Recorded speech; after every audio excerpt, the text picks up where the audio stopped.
Daily routine. The subject matter for late debate has been chosen, and I will now read, therefore be it resolved that unlike the previous Liberal and Conservative governments, the NDP government's plan for health care is putting patients first while reducing administration costs. Submitted by the Honourable Member for Lunenburg West. Presenting and reading petitions. The Honourable Member for Inverness. Mr. Speaker, I hereby beg leave to table a petition with the operative clause being, we the undersigned call upon the Nova Scotia provincial government to restore emergency surgery at the Inverness Consolidated Memorial Hospital. This petition contains 156 plus 61. So 250. Oh, there's too many numbers going around here, Mr. Speaker. But anyway, I would. Anyway, Mr. Speaker, I beg leave to table this petition. I've affixed my own signature to it as well. Thank you. Thank you. The petition is tabled. Presenting reports of committees. Tabling reports, regulations, and other papers. Statements by ministers. The Honourable Minister responsible for the status of women. Mr. Speaker, I rise today to recognize May as Sexual Assault Awareness Month. It is time to recognize victims and their families. It is a time to express our gratitude to the people and organizations that do the caring and difficult work to face these painful experiences every day. Sexual violence is an enduring social issue, and it is not unique to Nova Scotia. These are issues that are challenging governments, community leaders, organizational leaders, and parents around the world. Recent events have made it clear the status quo is not an option. We can and must do more. We must do things differently in our province. But making a difference will take all of us working together. We all have a role to play as parents, grandparents, legislators, friends, and community members.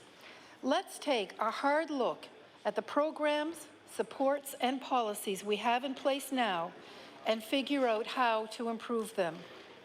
If we work together, anything is possible. We know sexual violence in all its forms is unacceptable. We have an opportunity to effect real and substantive change in our province. Over the past weeks, I've been speaking with many community-based organizations who provide direct services and supports to victims of sexual assault. They are part of our frontline service delivery. Recent events in our province have placed additional demand on these organizations to varying degrees. The province values their work.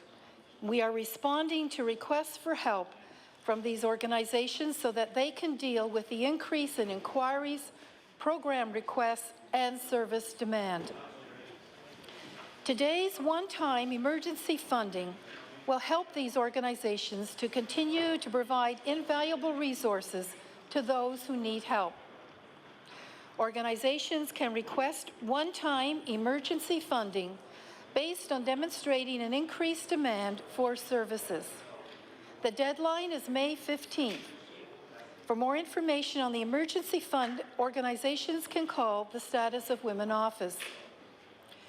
Mr. Speaker, I also had the opportunity last week to visit the Avalon Sexual Assault Centre in the Halifax Regional Municipality. The centre serves about half the province's population, and organizations from across the province reach out to Avalon when they have reached their capacity or need certain expertise. For these reasons, beyond the emergency fund, Avalon will receive $100,000 in one-time funding to help address the recent increase in demand for their services. We recognize that there is a gap in services for victims of sexual assault in this province, particularly outside of Metro. and some areas have little or no service. This emergency funding is just a first step to address this gap, and it will not be our last. It is time to turn our attention to longer-term planning and solutions. We are focused on better coordination of current services, identifying gaps, making legislative changes, reviewing what's working and what's not. The status quo is not an option. To bring about real, meaningful, and long-lasting change, we need a culture change in this province. Engaging in the conversation is a shared responsibility. As we launch the beginning of Sexual Assault Awareness Month, we acknowledge that substantive change will require all of us working together, more cooperatively within sectors, across all levels of government, across communities and regions. Working in collaboration with the Provincial Organizing Committee, we will mark this important month with an event in this House on Friday, May 3rd, and I invite and encourage all members to attend. For too long, issues of sexual violence have been swept under the rug or dealt with tentatively by society. We can and must do more. The impact and prevalence of sexual violence is undeniable. Together, we need to consider how to address it and what we individually and collectively can do to prevent it. Now is the time to engage in the conversation and take concerted action. All citizens, families, organizations, schools, workplaces must focus on creating safe places where people treat each other respectfully.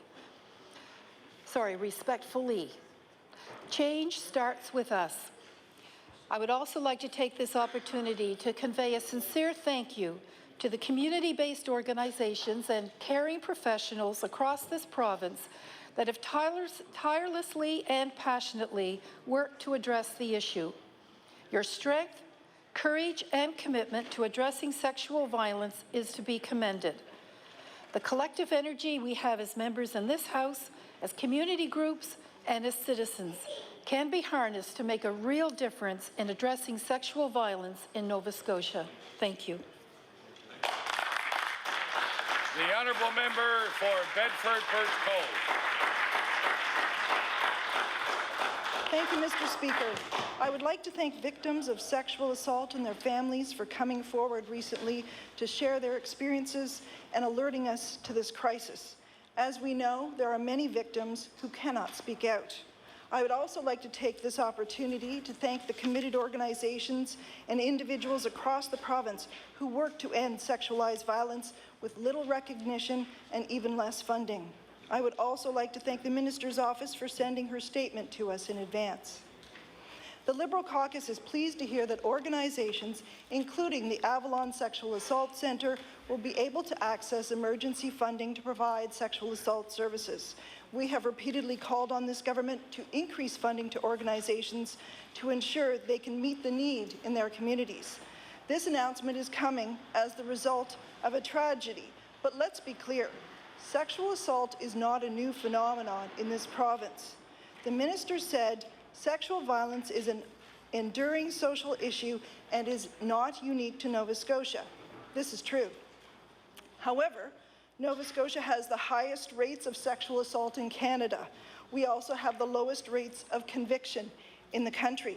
We need to do a better job of teaching people about consent and healthy relationships. And this was made evident back in 2008 when Avalon Sexual Assault Centre submitted their needs assessment to government. The previous Conservative government ignored it. The current NDP government is acting now only after public pressure. Mr. Speaker, recently this government has spent $1.6 million on commercials. The Liberal Caucus has been calling on government to advertise to people what services are available and what they can do if they are a victim of sexual assault. We are calling on this government to take some of their commercial money and spend it on real public awareness instead of feel-good government self-promotion. The Don't Be That Guy promotion initiated by the Halifax Regional Police Force is a good example. Public awareness is only part of the puzzle, however. We need to ensure that people can access services from organizations that have sustainable funding. Let's be clear, this is emergency funding only, and that is not sustainable. Any investment in local services for sexual assault services is welcome, but the minister knows well that organizations need sustainable funding. And that's why we introduced a bill calling on government to provide multi-year funding to organizations. 16 months ago, we asked for this government's sexual assault strategy. This minister said it was being worked on aggressively. 2 weeks ago, we asked again. Still no strategy. I had hoped that we would see a strategy today, the first day of Sexual Assault Awareness Month. I know the minister is sincere in her desire to combat sexual violence and to protect women and girls, and I commend her for her efforts. We are happy to see some money made available to these organizations. It has taken too long, and there is much more to be done. Thank you. Thank you. The Honourable Leader of the Progressive Conservative Thank you, Party. Mr. Speaker. I too want to thank the Minister for her statement today and also for the action that she is taking in providing the $100,000 of emergency funding. Mr. Speaker, and I want to take this brief opportunity to remind all young Nova Scotians, in particular young girls and teenage girls, that when they are victimized either by bullying or cyberbullying or by sexual assaults, that we all want it to be true that there are always options for them. There are always options, there is always some place to turn, there is always someone to talk to, there is always a program or service that you can turn to get the help that you need when you are a victim of sexual assault, of inappropriate activity, including bullying and cyberbullying, because we all know what happens when someone reaches that terrible moment when they feel there's nowhere else to turn.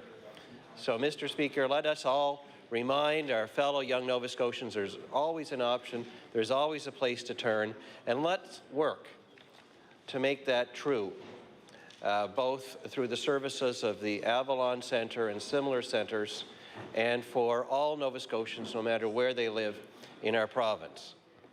Because, Mr. Speaker, I know that the $100,000 emergency funding today is the result of a surge in requests for help from the Avalon Centre and from others over the last little while.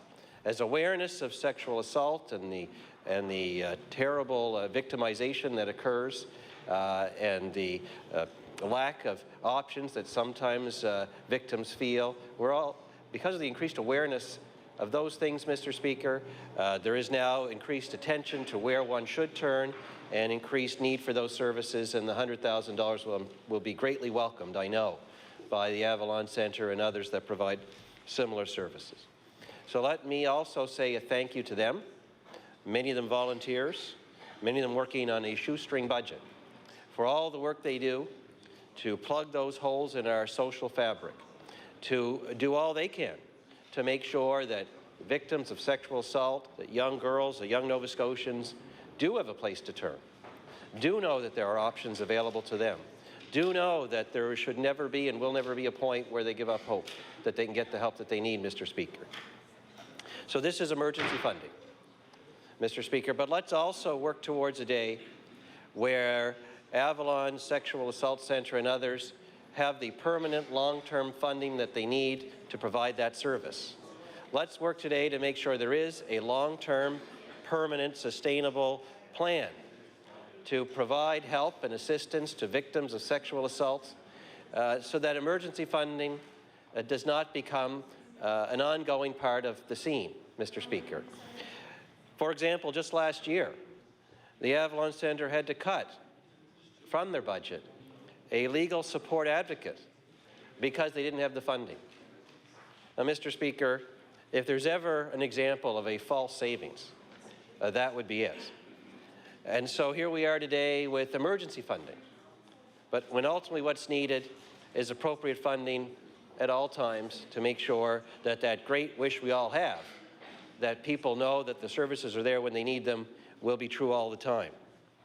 Mr. Speaker, this happens to be this year, we have Sexual Assault Awareness Month. And their campaign this year focuses on healthy sexuality and child sexual abuse prevention. It is a reminder that instead of providing one-time funding from time to time, that we should make investments of a permanent nature to protect our daughters, our nieces, our granddaughters, and all girls and all young Nova Scotians. We focus on girls, Mr. Speaker, because 2/3 of sexual assault victims are girls between the ages of 13 and 25. That is a startling fact, Mr. Speaker, that requires a government that addresses it beyond just on an emergency basis. I will say, Mr. Speaker, as we've all known, that over the past month, Nova Scotia has been the centre of attention for the whole country because of some of the tragedies that have occurred. Now we have an opportunity to get this right, to fix and plug those holes in the system of services and programs and counseling that is available, not just on an emergency basis, but on a permanent basis. So that when we rise in this House, when we remind our young Nova Scotians that they always have options, that they always have a place to turn, that they can always get the help that they need, that is in fact true for all time, Mr. Speaker, not just for some times. So let's use this occasion to make that true once and for all. Thank you.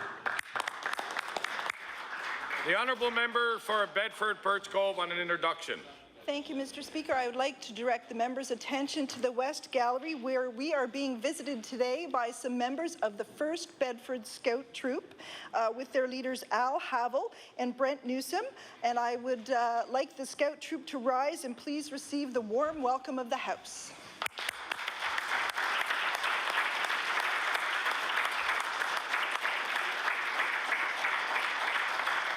We welcome all our guests to the gallery and hope that they enjoy this afternoon's proceedings. I will now recognize the Honourable Minister of Natural Resources on a ministerial statement. Thank you, Mr. Speaker. I too want to welcome the Boy Scout troop here. Being a former Boy Scout and a leader at one time, it's always great to have them here with us in the legislature. So, yesterday afternoon, Mr. Speaker, Global Forest Watch Canada released a bulletin looking at Nova Scotia's proposed new protected areas. And this organization is part of a network of independent organizations that monitor and map logging, mining, road building, and other development within major forested regions of our world. And the bulletin focuses on our government's efforts to conserve an additional 124,000 hectares of large, intact forests, raising the overall level of protection to about 46% of all remaining large intact forest in our province. And in the bulletin, Peter Lee, Executive Director of Global Forest Watch Canada, said, and I quote, "This would be a significant contribution to protecting large intact forests.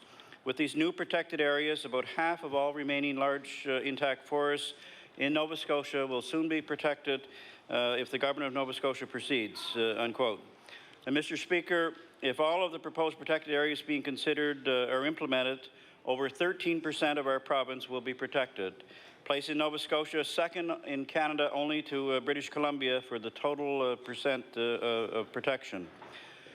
And Mr. Speaker, if members recall that Nova Scotia had the second lowest amount of Crown land in the country, then they would truly appreciate the significance of what we are achieving in our proposed protection plan.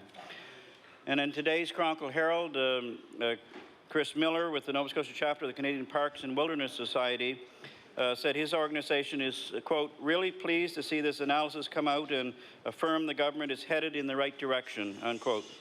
He said the public response to the proposed sites has been encouraging and has hoped the government can move quickly to keep the tracks safe. Mr. Speaker, our government will ensure that these intact forests and many other important areas are legally protected. Just 2 weeks ago, my colleague, the Minister of Environment, delivered a statement in this House to update members about the recent work our staff have been doing as they toured the province, consulting with communities and answering questions in a series of open house meetings. Hundreds of Nova Scotians attended these sessions, and today, May the 1st, is the final day for feedback and suggestions on the proposed Parks and Protected Areas Plan. And the final plan will, of course, be shaped by the important input that has been received from the public. So, Mr. Speaker, our government listened to the concerns of Nova Scotians. We are changing forestry in this province with new rules around clear-cutting and whole tree harvesting. We've repealed the STORA Act, and we're working with the forest industry to make it and all our forest land sustainable. So thank you for listening, Mr. Speaker. The honourable member for Dartmouth East. Thank you. Thank you, Mr. Speaker, and I'd like to thank the Minister for the copy of his statement earlier today.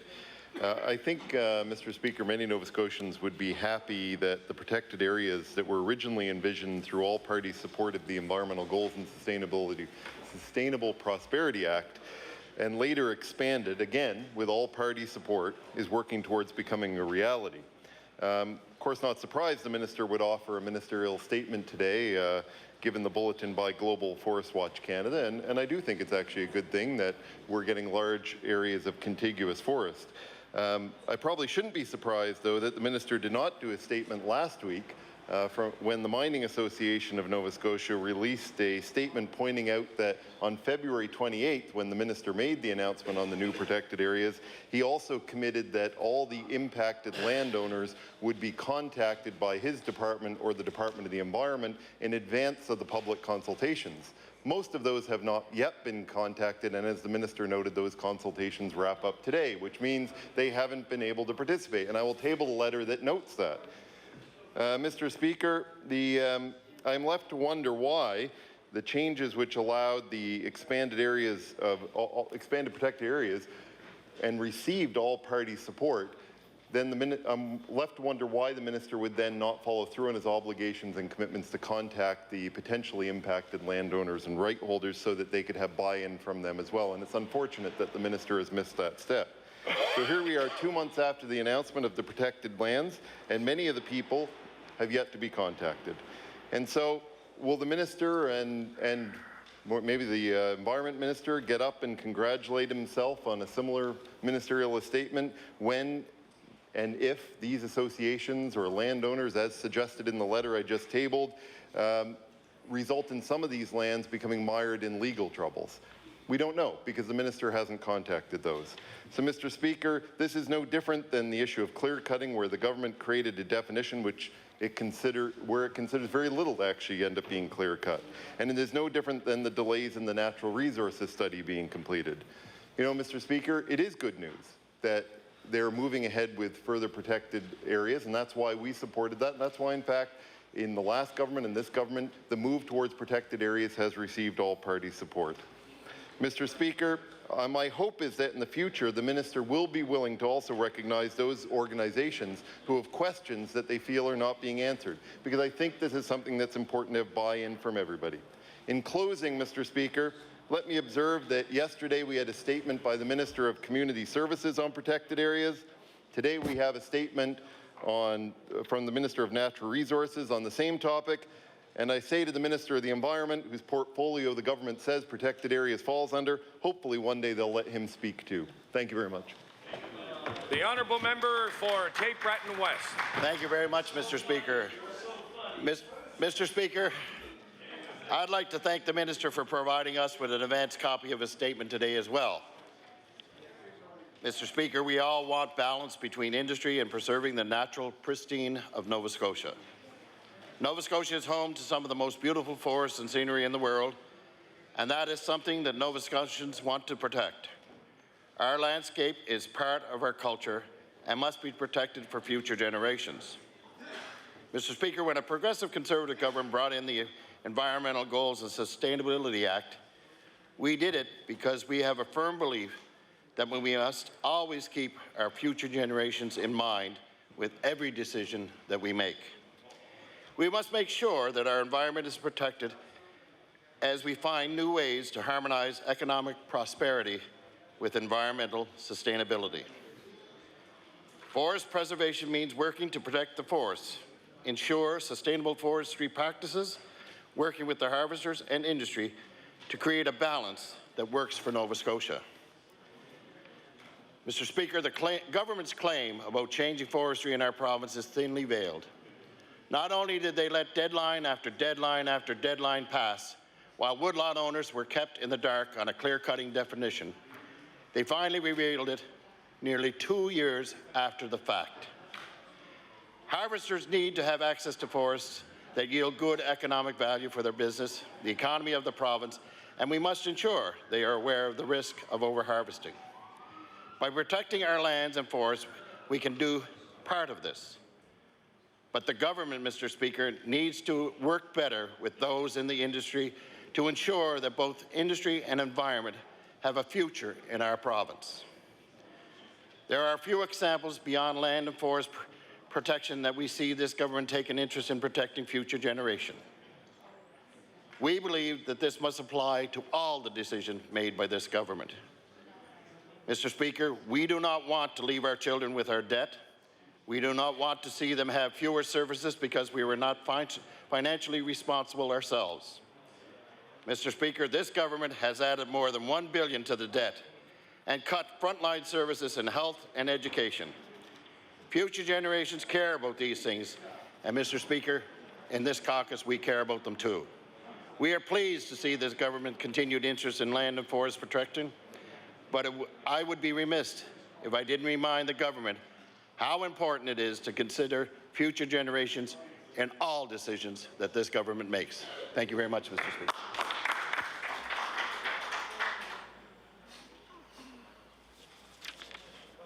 Government notices of motion.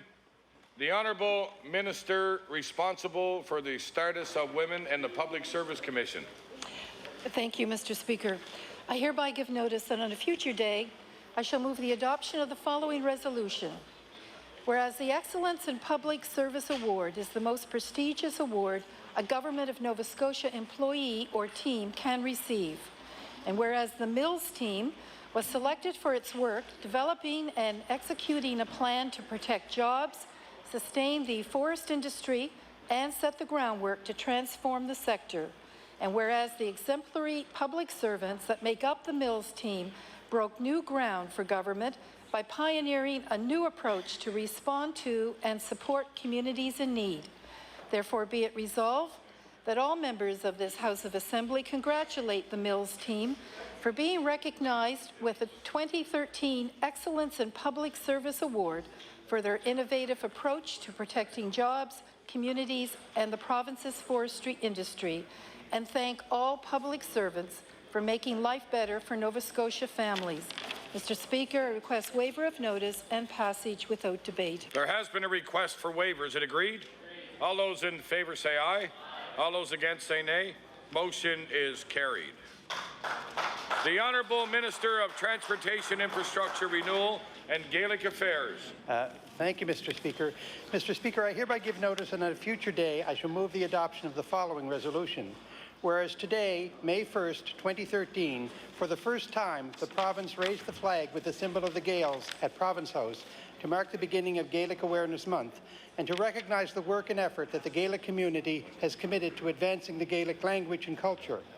And whereas in the face of adversity, Nova Scotia's Gaelic language and culture has persisted and contributed to the province's diversity and way of life.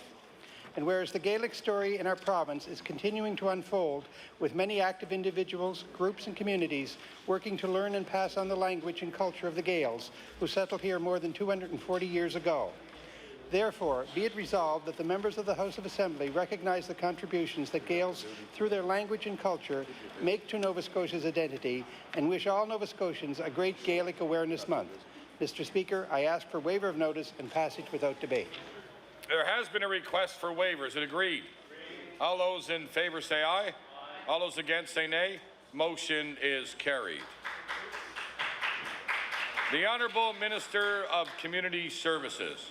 Mr. Speaker, before I make my notice of motion, may I have your indulgence for an introduction, please? Well, certainly. Thank you very much.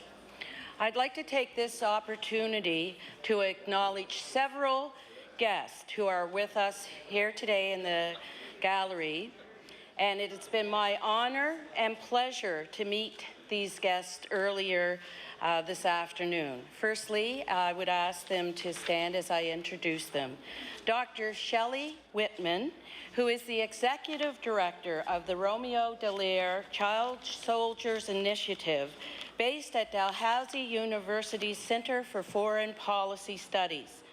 Also accompanying Dr. Whitman here today are her staff. we have Tanya Zayed, the Deputy Director, Lori Ward, Director of Fund Development, Carl Conradi, Program Officer, and Matt Campbell for Communications. And we must not forget a wonderful, lovely family, her husband, Ben, her children, Aaron, Egan, Jade, and Jonah. And their last name is John. And I am extremely pleased, Mr. Speaker, that Dr. Whitman, her staff, and her wonderful family are here today, and I would like to encourage everyone to give a fabulous warm welcome.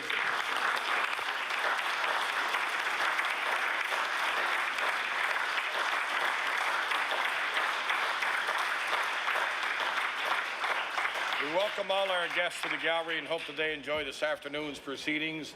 I will now recognize the Honourable Minister of Community Services. Mr. Speaker, I hereby give notice that on a future day I shall move the adoption of the following resolution. Whereas the Romeo Dallaire Child Soldiers Initiative, based at Dalhousie University's Centre for Foreign Policy Studies, is a global partnership committed to ending the use and recruitment of child soldiers worldwide through groundbreaking research, advocacy, and security sector training. And whereas this initiative is being led by Nova Scotian Dr. Shelley Whitman, a native of Tantallon, who has made ending the use of child soldiers worldwide a major priority in her life. And whereas there are more than 250,000 children who have been recruited to participate in armed conflicts worldwide, mostly in sub-Saharan Africa, as well as parts of Asia and South America. And Nova Scotia is the home of many new Canadians who have left conflict zones. So a number of our children have been severely affected by this issue. Therefore, be it resolved that members of this House of Assembly acknowledge the leadership role of Dr. Whitman, her staff, and the Romeo Dallaire Child Soldiers Initiative at Dalhousie University in ending the practice of recruiting children as soldiers, and extend a heartfelt thank you for making a difference in the lives of the world's children and for shining a positive light on Nova Scotia on a global stage. Mr. Speaker, I ask for waiver of notice and passage without debate. There has been a request for waivers. Is it agreed? All those in favour say aye. All those against say nay. Motion is carried.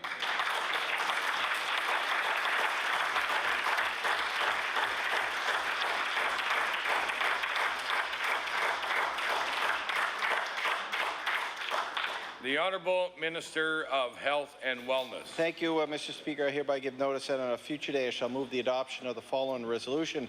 Whereas the month of May is Speech and Hearing Month, and millions of Canadians are living with the daily challenge of communication, swallowing, and balance disorders, which significantly affect the work, school, and social aspects of their lives.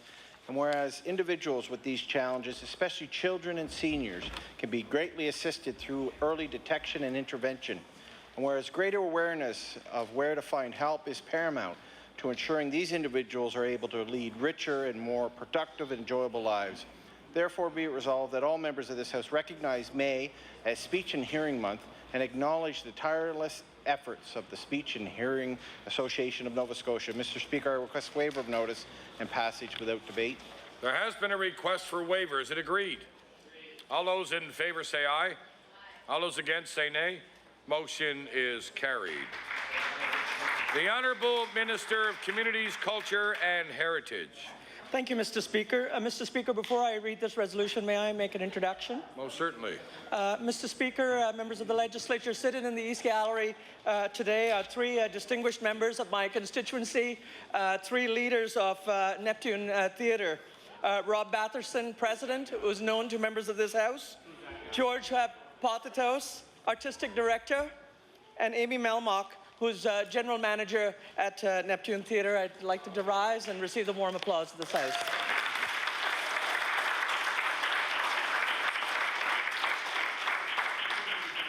welcome all our guests to the gallery and hope that they enjoy this afternoon's proceedings. I now recognize the Honourable Minister of Communities, Culture and Heritage. Thank you, Mr. Speaker. Mr. Speaker, I hereby give notice that on a future day I shall move the adoption of the following resolution. Whereas in July 1963, Neptune Theatre opened its doors on the corner of Argyle and Sackville Streets in downtown Halifax, and whereas in the fall of 2012, Neptune Theatre opened its 50th anniversary season, showcasing a mix of Broadway musicals and local plays such as Legally Blonde, Sweeney Todd, and 18, not to mention the Glace Bay Miners Museum by local playwright Wendy Lill.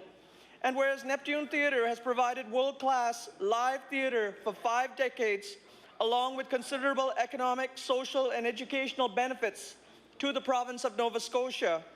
Therefore be it resolved that the House of Assembly congratulates Neptune Theatre and all of its artists, administrators, volunteers, donors, sponsors, and ticket buyers who have made it the success it is today and over the last 50 seasons. Mr. Speaker, I request waiver of notice and passage without debate. There has been a request for waiver. Is it agreed? All those in favour say aye. All those against say nay. Motion is carried. The Honourable Minister of Transportation Infrastructure Renewal. Thank you, Mr. Speaker. Mr. Speaker, I hereby give notice on a future day I shall move the adoption of the following resolution.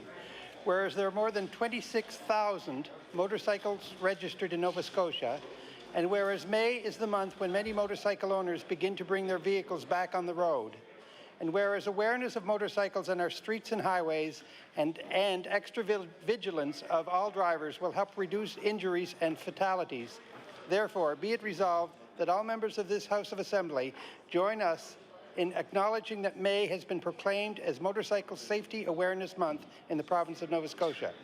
Mr. Speaker, I request waiver of notice and passage without debate. There has been a request for waiver. Is it agreed? All those in favour say aye. All those against say nay. Motion is carried. The Honourable Minister of Health and Wellness. Thank you, Mr. Speaker. I hereby give notice on a future day I shall move the adoption of the following resolution. Whereas an estimated 36% of Nova Scotians provide care to someone because of a long-term health condition, mental illness, or temporary difficult time. And whereas those men and women give freely of their time, energy, and income to provide the care and support someone needs. And whereas May is Caregivers Month, a time to recognize the dedication, energy, care, and support caregivers provide. Therefore be resolved that members of this House of Assembly join me in celebrating Caregivers Month in Nova Scotia and in recognizing those who provide important care and support to those in need. Mr. Speaker, I ask for waiver of notice and passage without debate. There has been a request for waiver. Is it agreed? All those in favour say aye. All those against say nay. Motion is carried. Introduction of bills. The Honourable Minister of Health and Wellness. Mr. Speaker, am I permitted to make an introduction? Most certainly. Thank you, Mr. Speaker. Joining us today, I'd like to draw members' attention to the East Gallery. With us, we have Karen Fader, who is the president of the Nova Scotia Association of Medical Radiation Technologists. Lisa Bourne, who is the chair of the Act and Steering Committee of the Nova Scotia Association of Medical Radiation Technologists, and also Caitlin Dent, the president of the Nova Scotia Society of Diagnostic Medical Sonographers, and Joanne Chapman, who is the chair of the Legislation Committee of the Nova Scotia Society of Diagnostic Medical Sonographers, and they're joined with members of their committee who have worked hard to prepare the government for the introduction of the bill in a minute. Please rise and receive the warm welcome of the House.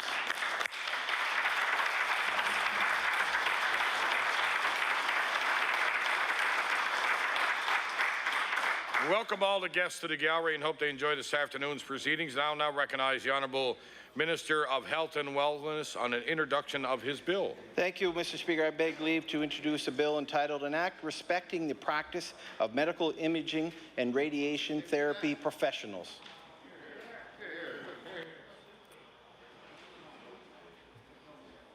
The Honourable Minister of Health and Wellness begs leave to introduce a bill, an act respecting the practice of medical imaging and radiation therapy professionals.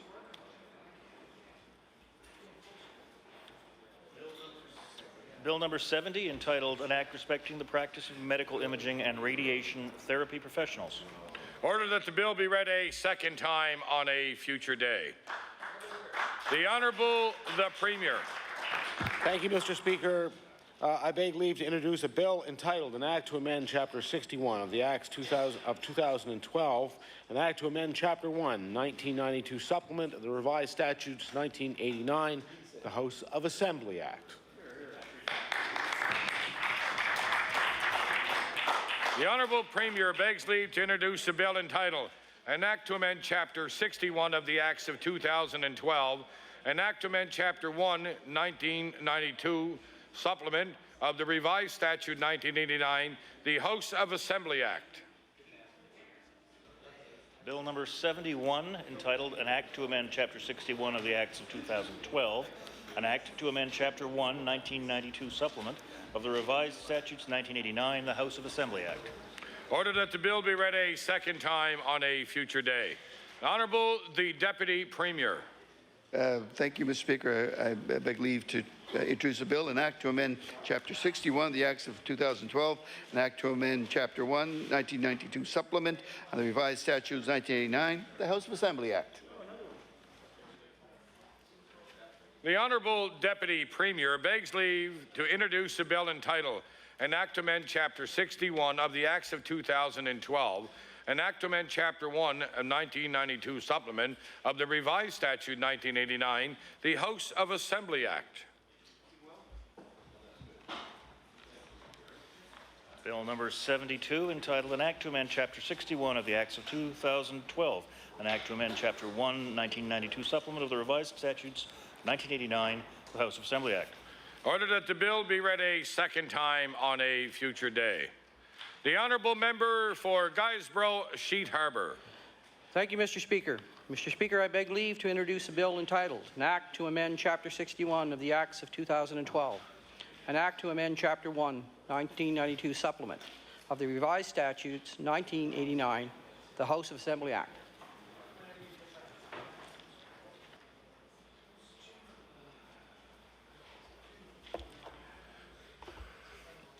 The Honourable Member for Guysborough Sheet Harbour begs leave to introduce a bill entitled An Act to amend Chapter 61 of the Acts of 2012, an Act to amend Chapter 1 of the 1992 Supplement of the Revised Statute 1989, the House of Assembly Act.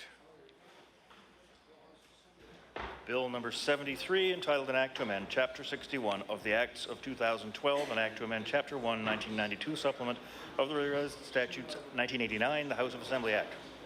Order that the bill be read a second time on a future day. We'll now recognize the Honourable Member for Truro, Bible Hill. Thank you, Mr. Speaker. And Mr. Speaker, I also beg leave to introduce a bill entitled An Act to Amend Chapter 1 of the Acts of 2012, an Act to amend Chapter 1, 1992 Supplement of the Revised Statutes 1989, the House of Assembly Act. Well done.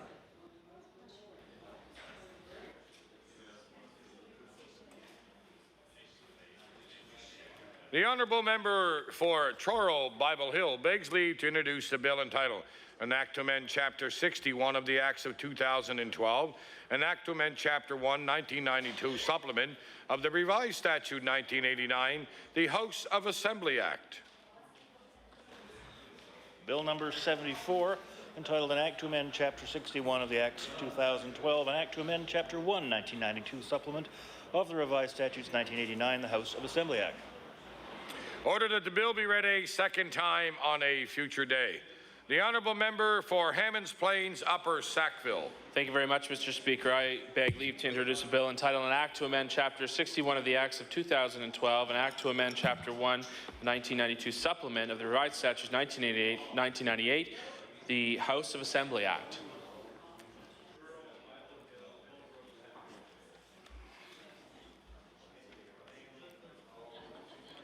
The Honourable Member for Hammonds Plains, Upper Sackville begs leave to introduce a bill entitled An Act to amend Chapter 61 of the Acts of 2012, an Act to amend Chapter 1, the 1992 Supplement of the Revised Statute 1989, the House of Assembly Act.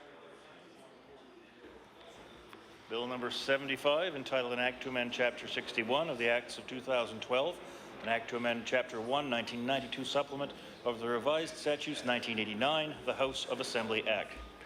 Order that the bill be read a second time on a future day. Notices of motion. The Honourable Leader of the Official Opposition. Mr. Speaker, hereby give notice on a future day I shall move the adoption of the following resolution. Whereas in the 18th and 19th centuries, the Gaels immigrated to Nova Scotia and quickly contributed to the cultural diversity of our province. Whereas both the preservation and promotion of the Gaelic language and culture significantly contributes to the cultural, social, educational, and economic vitality of our province. And whereas since 1996, the month of May has been designated as Gaelic Awareness Month, a month dedicated to remind all of us of the invaluable contributions the Gaelic culture has played in shaping Nova Scotia's identity. Therefore, be it resolved that all members of the House of Assembly acknowledge the month of May as Gaelic Awareness Month and take time to celebrate the contributions of the Gaelic language and culture and the role these contributions have made in the development of strong, diverse communities in our province. Mr. Speaker, I ask for waiver of notice and passage without debate. There has been a request for waiver. Is it agreed? All those in favour say aye. All those against say nay. Motion is carried. The Honourable Member for Inverness. Wauricha Uramich.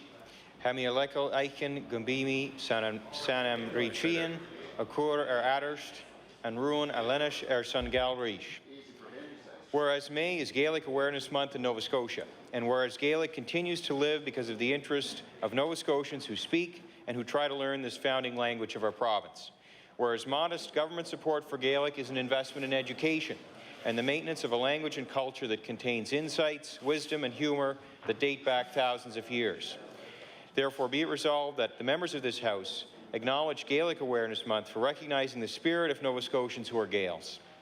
Awauricha Uramich Hamiagoya Gunchech Braguasig and Darna Tuv Agus Gunchech Ahus Aders as Unis Jespich. There has been a request for waiver. Is it agreed? All those in favour say aye. All those against say nay. Motion is carried. The Honourable Member for Pictou East on an introduction. Thank you very much, Mr. Speaker. Mr. Speaker, there are several people in the gallery today that I would like to point out, but two in particular. One is the Liberal candidate for Pictou East and community activist, and he is Francois Rochon, and I want him to receive the welcome of the House. But before doing that, I would like to also recognize Peter Boyles, who is an environmentalist, an activist in Pictou County, who is always there for a number of important environmental causes in the county. So would the House please extend to both of them a very warm welcome.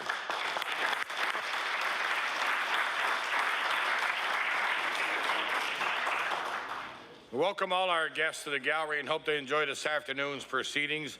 I will now recognize the Honourable Minister of Natural Resources on a notice of motion. Thank you, Mr. Speaker. I too welcome our guests here this afternoon. I hereby give notice on a future day I shall move the adoption of the following resolution. Whereas the National Wheelchair Curling Championship was held in Ottawa in March 2013 and 10 teams from across Canada attended, and whereas Devin Forbes of Pictou began curling at the New Caledonian Curling Club in Pictou, and in his first full season of curling he became a member of the curling team that won the Nova Scotia Championships held at the Halifax Curling Club, and whereas Devin Forbes and his teammates, as well as many family members and supporters, traveled from Nova Scotia to Ottawa to be the provincial representatives of the National Wheelchair Curling Championships. Therefore be resolved, this House of Assembly congratulates Devin Forbes for being part of the Nova Scotia Wheelchair Curling team at the National Wheelchair Curling Championships held in Ottawa and wishes him continued success in the sport of curling. And Mr. Speaker, I request waiver of notice and passage without debate. There has been a request for waiver. Is it agreed? All those in favour say aye. All those against say nay. Motion is carried. The Honourable Member for Cape Breton West. Thank you very much, Mr. Speaker. Mr. Speaker, I hereby give notice that on a future date I shall move the adoption of the following resolution. Whereas Canada has one of the highest occurrences of multiple sclerosis in the world, with approximately 3 people being diagnosed every day. And whereas May is MS Awareness Month, a time dedicated to helping Nova Scotians understand the symptoms and the impacts of this disorder. Whereas across the country, fundraising events are held to raise money for research, equipment, and support groups for children and families. Therefore, be it resolved that all members of this House of Assembly acknowledge May as MS Awareness Month and commit our resources to helping Nova Scotians understand the disorder and do everything in our power to support them. And Mr. Speaker, I request waiver of notice and passage without debate. There has been a request for waiver. Is it agreed? All those in favor say aye. All those against say nay. Motion is carried. The Honourable Member for Guysborough Sheet Harbour. Thank you, Mr. Speaker. I hereby give notice that on a future day I shall move the adoption of the following resolution. Whereas the Guysborough Recreation Department's mandate is to provide access to recreational opportunities, to increase the level of participation in recreational activities, to provide an impact on healthy lifestyles and community wellness, to have the highest quality of facilities, equipment and parks, and to build and strengthen relationships with other organizations and agencies. And whereas Philip Hockman was employed as the Municipal Recreation Director and Special Projects Coordinator for the past 38 years and has received such accolades as the Professional Achievement Award in 2005 and the Province of Nova Scotia's Honorary Lifetime Membership Award in 2012. And whereas Philip Hockman retired in February 2013 after his longtime service to the residents of the municipality of the District of Guysborough. Therefore, be it resolved that the members of this House of Assembly extend congratulations to Philip Hockman on his retirement and thank him for his dedicated service to both his position and his community and wish him a happy and healthy retirement. Mr. Speaker, I request waiver of notice and passage without debate. There has been a request for waiver. Is it agreed? All those in favor say aye. All those against say nay. Motion is carried. The Honourable Member for Bedford Birch Cove. Mr. Speaker, I hereby give notice that on a future day I shall move the adoption of the following resolution.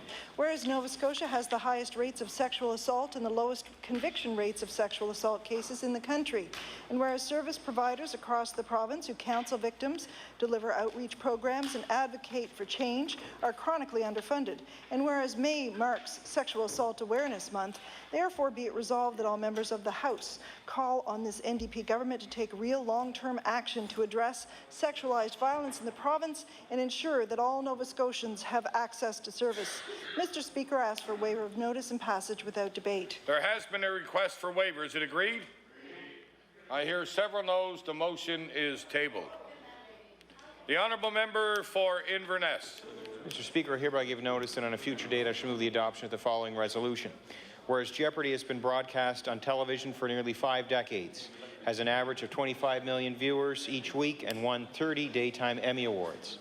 And whereas last night during the Double Jeopardy round under the category Canadian Provincial Newspapers, contestants had to name the province in which the papers are published, and the Inverness Oran was not only a clue, but a daily double. Whereas this small but mighty newspaper has a following big enough in the United States to be known on Jeopardy. Therefore, be it resolved that all members of this House of Assembly recognize the Inverness Oran for being part of the April 30th, 2013 Jeopardy program, and that the champion for that night was able to answer the question correctly. Mr. Speaker, I request waiver of notice and passage without debate. There has been a request for waiver. Is it agreed? All those in favor say aye. All those opposed say nay. The motion is carried.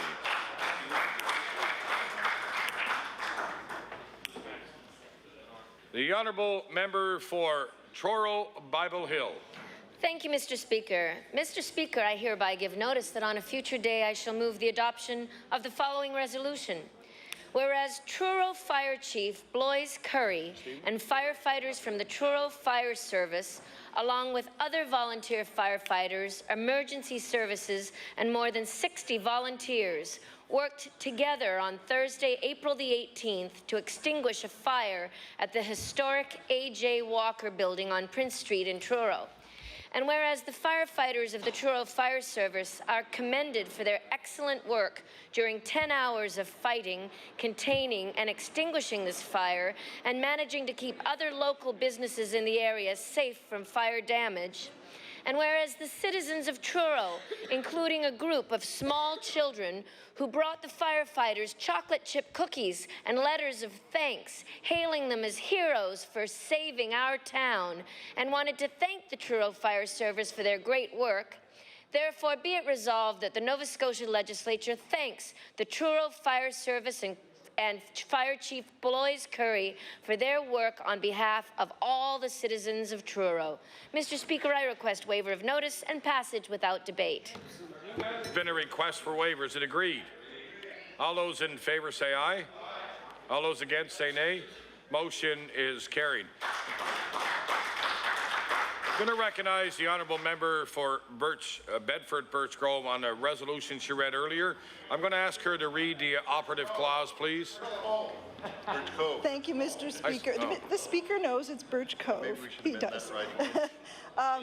Therefore, be it resolved that all members of the House call on this NDP government to take real long-term action to address sexualized violence in the province and ensure that all Nova Scotians have access to service. Who said no? There has been a request for waivers. It agreed? All those in favour say aye. All those against say nay. Motion is carried. The Honourable Leader of the Official Opposition. Speaker, hereby give notice on a future day I shall move the adoption of the following resolution. Whereas today, May 1st, has been proclaimed Doctors' Day in Nova Scotia, and whereas physicians play an integral role in our healthcare system, providing care to about 30,000 Nova Scotians a day in a variety of settings across our province, whereas the choosing of today's date is to honour physicians is significant as it commemorates the birthday of Dr. Emily Stu, who was our first female physician in Canada.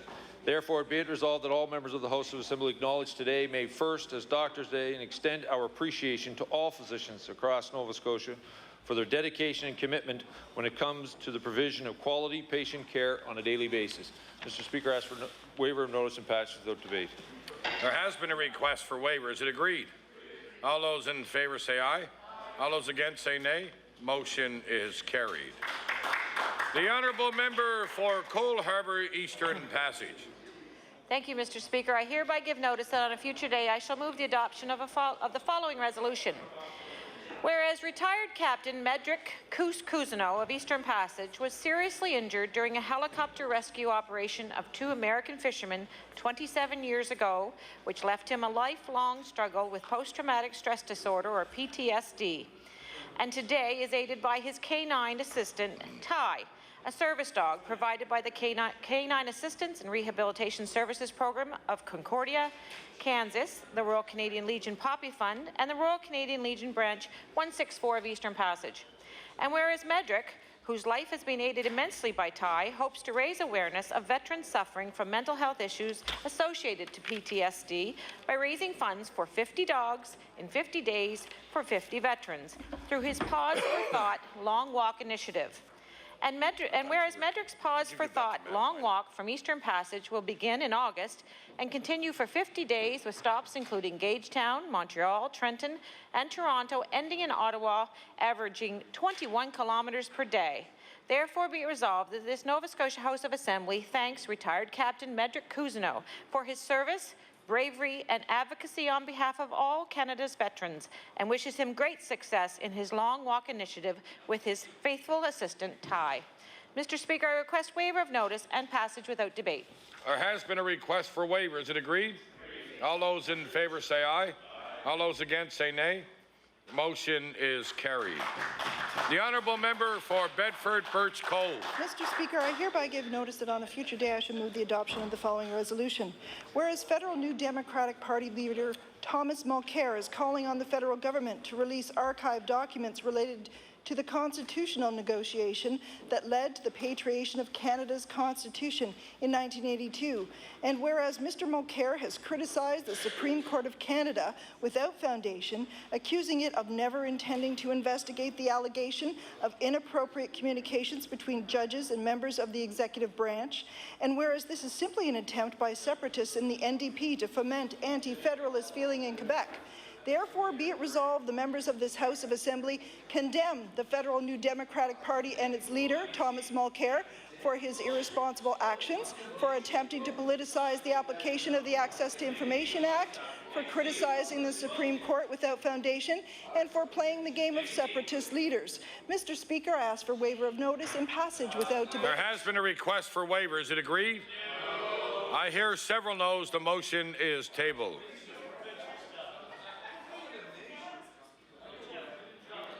The honourable member for Glace Bay. Thank you, Mr. Speaker. I hereby give notice that on a future day I shall move the adoption of the following resolution. Whereas the Canadian Business Hall of Fame is a prestigious institution that recognizes and celebrates the life achievements of Canada's business leaders. And whereas Joseph Shannon, a Cape Breton native, has been chosen for induction into the Canada Business Hall of Fame on May 1st, 2013 for his business excellence as the president of Atlanticorp and as former president of the Cape Breton Development Corporation. And whereas Joe Shannon exemplifies the ingenuity, determination, generosity, and leadership that defines the Cape Breton and Nova Scotia business community.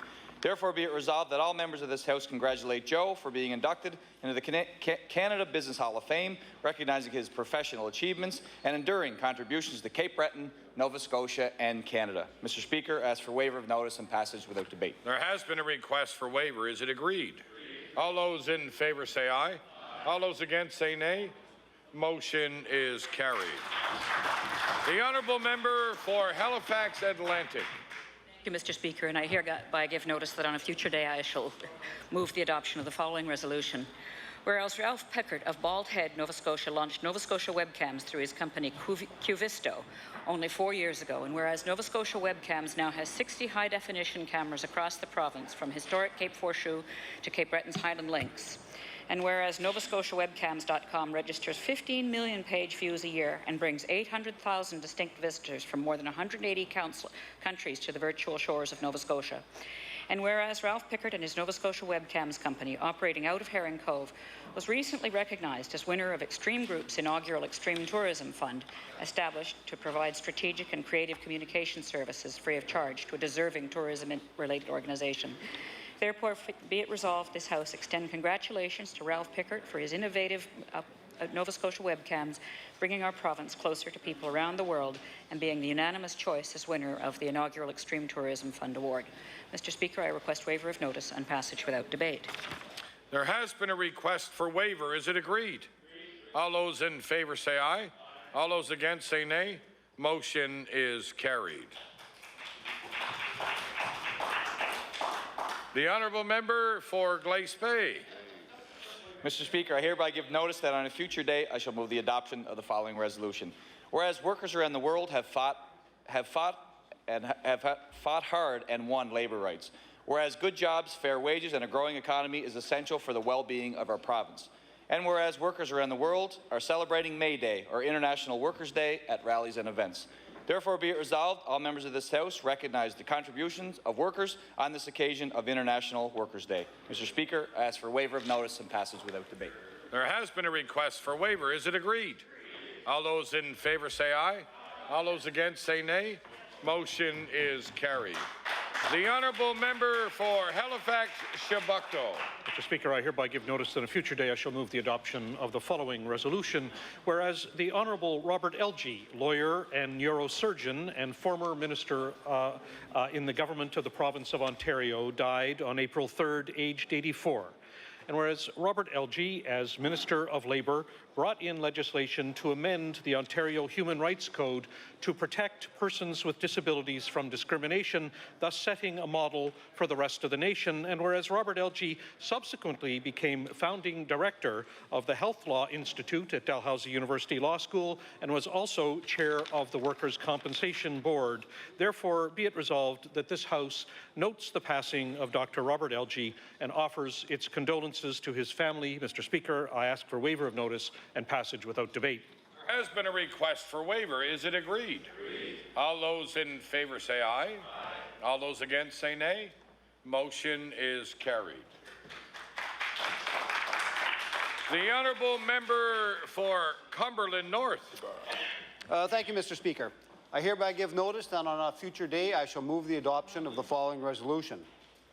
Whereas, recently, the senior concert band from Amherst Regional High School traveled to Boston, Massachusetts to take part in the annual Boston Festival of Music. And whereas this trip, which took place at a difficult time, was yet another expression of the special bond between Bostonians and Nova Scotians. And whereas the band, led by Stephanie Mizouk, was given a superior rating and took first place in the Concert Band A Division. Therefore, be it resolved that all members of this House of Assembly join me in congratulating the ARHS Senior Concert Band and thanking them for being a great cultural ambassadors for Nova Scotia. Mr. Speaker, I request waiver of notice and passage without debate. There has been a request for waivers. Is it agreed? All those in favor say aye. All those against say nay. Motion is carried. The honourable member for Kings North. Thank you, Mr. Speaker. I hereby give notice that on a future day I shall move the adoption of the following resolution. Whereas according to a recent report by Food Banks of Canada, the number of people who are now relying on food banks across Canada is increasing, and the use of food banks is expanded to include working people, two-parent families, seniors, and homeowners. And whereas reporter Heather Killen of the Annapolis County Spectator has undertaken to shine a light on the face of poverty in the Valley by producing a thoughtful, provocative, and insightful three-piece series on the real cost of poverty and how poverty affects the quality of life of Valley residents. And whereas Ms. Killen not only examines the problem of poverty, but gives readers a better understanding of what measures are being taken by groups such as Annapolis Valley Health, the Annapolis County Family Resource Center, the Women's Place Resource Center, Chrysalis House, and the Kids Action Program, some of the members who make up the Annapolis Valley Poverty Coalition. Therefore, be it resolved that the Nova Scotia House of Assembly congratulates Ms. Heather Killen and the Annapolis County Spectator for bringing this excellent series to the public, and thanks them for raising the profile of poverty and contributing to the discussion around its elimination. Mr. Speaker, I request waiver of notice and passage without debate. There has been a request for waivers. Is it agreed? All those in favor say aye. All those against say nay. Motion is carried. The honourable member for Lunenburg. Thank you, Mr. Speaker. I hereby give notice that on a future day I shall move the adoption of the following resolution.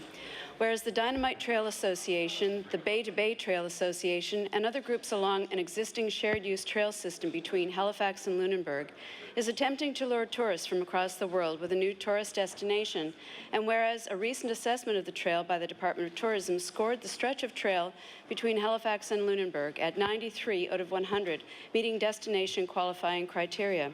And whereas the group existing along the trail has an official expectation that tourism experience will bring significant benefit to local businesses, restaurants, and accommodations, is considering names for the combined stretch of trail, including the Blue Nose Coastal Trail, the Halifax Southwestern Trail, and the Rum Runners Trail. Therefore, be it resolved that this House of Assembly recognizes the importance of a recreational trail network between Halifax and Lunenburg and its recreational benefits for the destination possibilities. Mr. Speaker, I request waiver of notice and passage without debate.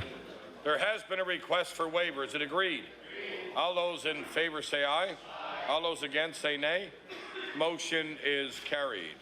The honourable member for Colchester, Musquodoboit Valley. Thank you, Mr. Speaker. I hereby give notice that on a future day I shall move the adoption of the following resolution. Whereas Upper Musquodoboit Consolidated School was founded in 1963, merging its predecessor Caribou, Chaplin, Dean Settlement, Greenwood, Henry, Hutchinson, and Pleasant Valley schools, and whereas Upper Musquodoboit Consolidated demonstrates exemplary levels of parent and volunteer involvement and serves as a model of the kind of school-community connection that is widely recognized as integral to a quality education. And whereas the people of the Upper Musquodoboit Consolidated School District are gathering May 8, 2013 to celebrate a half-century of excellence in elementary education, therefore be it resolved that the Nova Scotia House of Assembly extends its warm congratulations to the students, staff, and volunteers of Upper Musquodoboit Consolidated School on the occasion of the school's 50th anniversary, and affirms the continuing contributions of Upper Musquodoboit's small school, big spirit, consolidated school. Mr. Speaker, I request waiver of notice and passage without debate. There has been a request for waiver. Is it agreed? All those in favor say aye. All those against say nay. Motion is carried. The honourable member for Cumberland North. Thank you, Mr. Speaker. I hereby give notice that on a future day I shall move the adoption of the following resolution. Whereas in our busy lives we all strive for balance. And whereas Doug McMahon of Amherst, also known as the Balance King, has balanced his way into the record books by balancing everything from 2x4s to turkeys on his chin and in his forehead. I know where there's some of those. And whereas Doug is known to wear proudly his Nova Scotia tartan while showing off his skills, whether internationally or at work at the Nova Scotia border tourism site, right in our own backyard. There you go. Therefore, be it resolved that all members of this House of Assembly join me in thanking Doug, the Balance King McManaman, for being a fine ambassador to the balanced life here in Nova Scotia. Mr. Speaker, I request waiver of notice and passage without debate. There has been a request for waiver. Is it agreed? All those in favor say aye. All those against say nay. Motion is carried. Oh boy.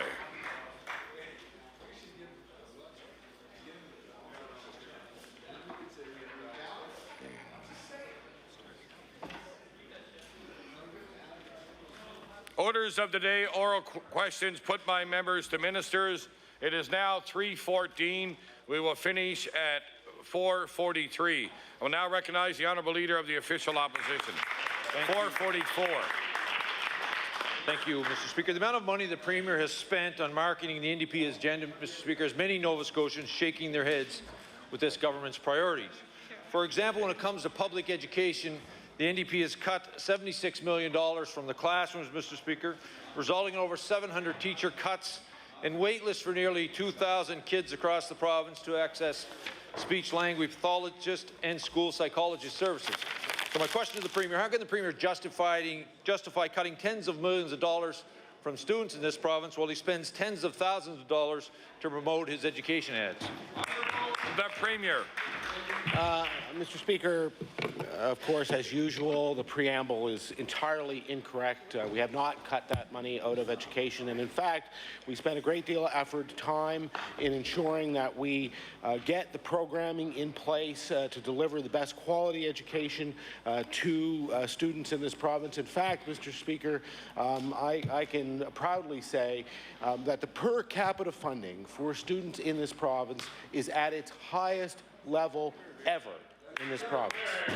The honourable leader of the official opposition on his first supplementary.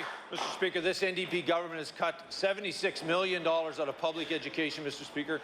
In this province is the second lowest funding in the entire country when it comes to public education, Mr. Speaker.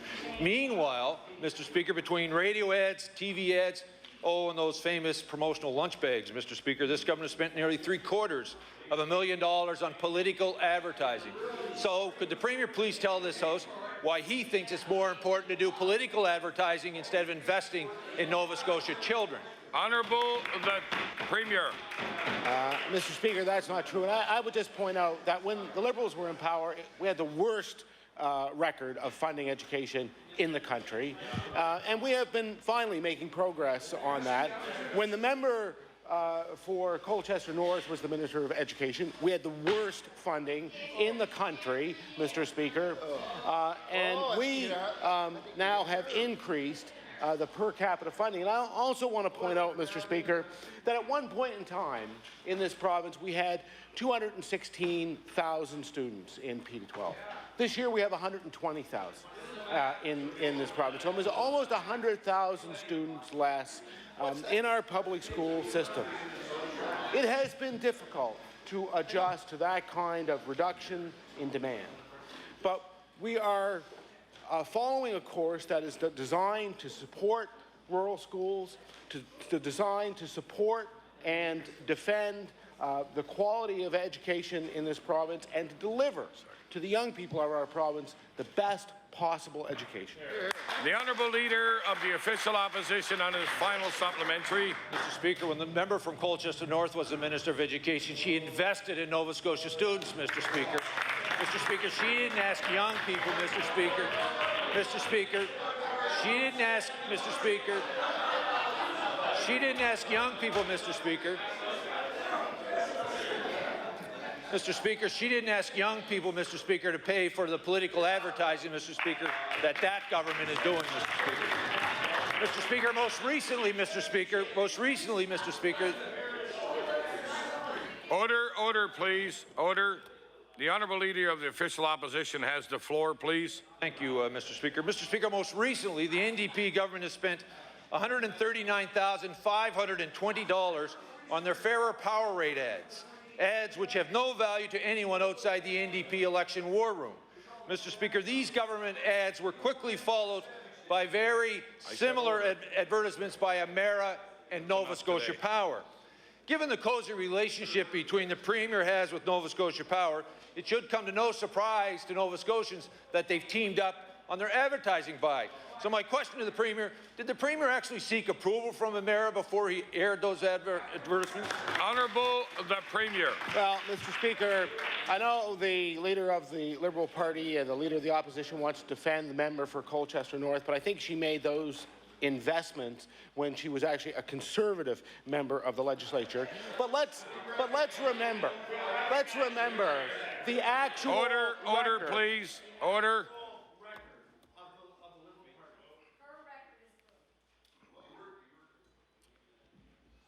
The Honourable Premier has the floor.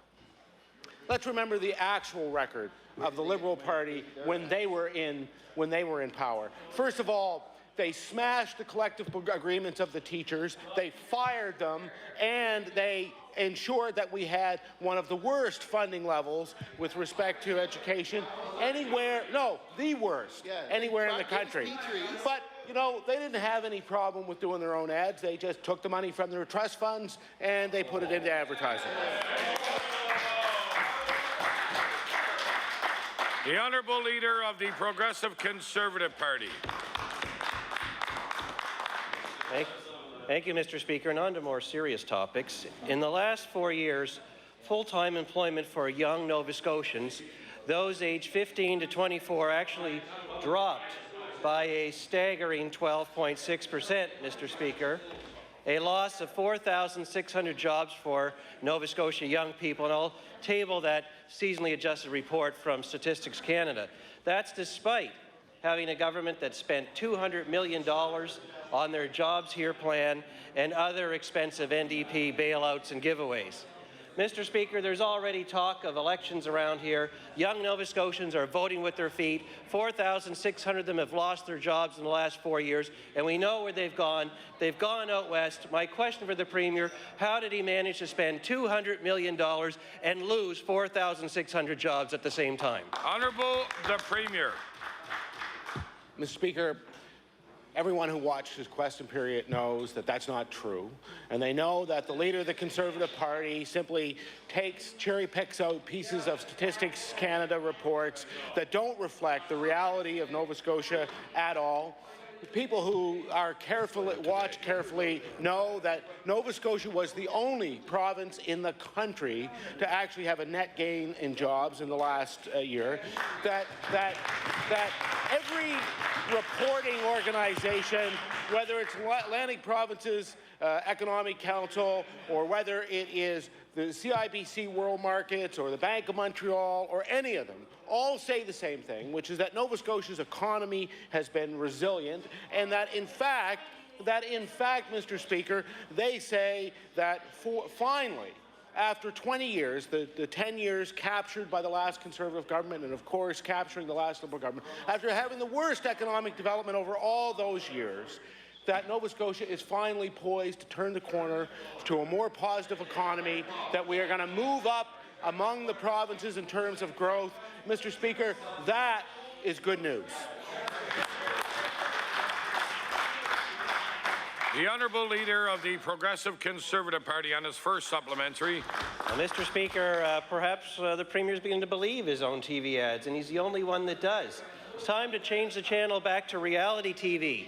because that same report from Statistics Canada shows that for Nova Scotians in mid-career, full-time employment dropped by 10,600 jobs during his term of office, a drop of 4% for those in mid-career, Mr. Speaker. That's despite $590 million of corporate welfare borrowed and underwritten by the NDP, a workforce larger than the entire town of Truro, lost in 4 years, Mr. Speaker. That's the reality of the situation.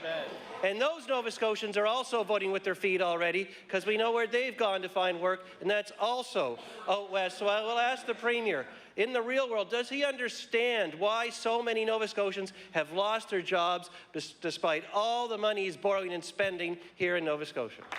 Honourable the Premier. Well, Mr. Speaker, I know that the leader of the Conservative Party, apparently, I mean, they spent years, of course, doing business cases on the back of envelopes and handing out money to folks.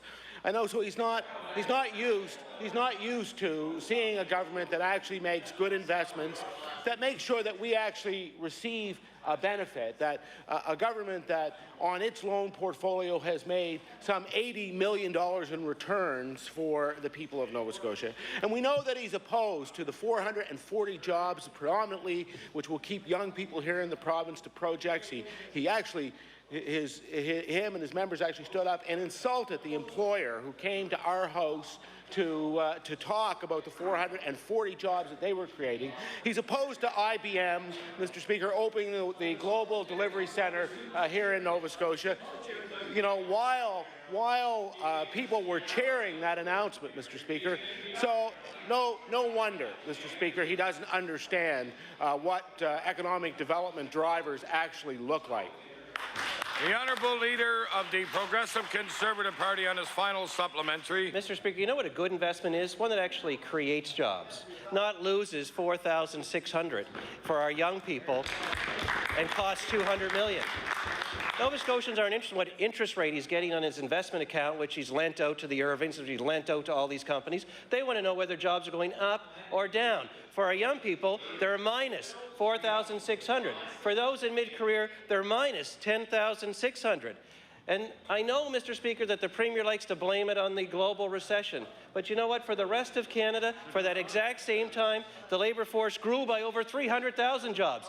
What's unique about Nova Scotia, we have the highest taxes in the whole country, the highest power rates in the whole country. That's his jobs plan, and the return is minus 4,600 jobs for young people. So will the Premier admit that the real reason jobs are being lost is because of his high tax and high power rate policies? Honourable the Premier. Mr. Speaker, just again, so that nobody out there believes that a single word that he has said is true, because none of it is, Mr. Speaker. In fact, we have the lowest business taxes in this province in 20 years. That is the record of this government, Mr. Speaker. Mr. Speaker, we have invested in Port Hawkesbury Paper. We have invested in ensuring that jobs are created in this province through RIM, through IBM, through projects, Mr. Speaker. And he has a nerve to call it corporate welfare, Mr. Speaker. Well, it's not corporate welfare. What he wants is to make sure that people are on real welfare. The Honourable Leader of the Official Opposition. Thank you, Mr. Speaker. Mr. Speaker, our healthcare system is facing immense pressures.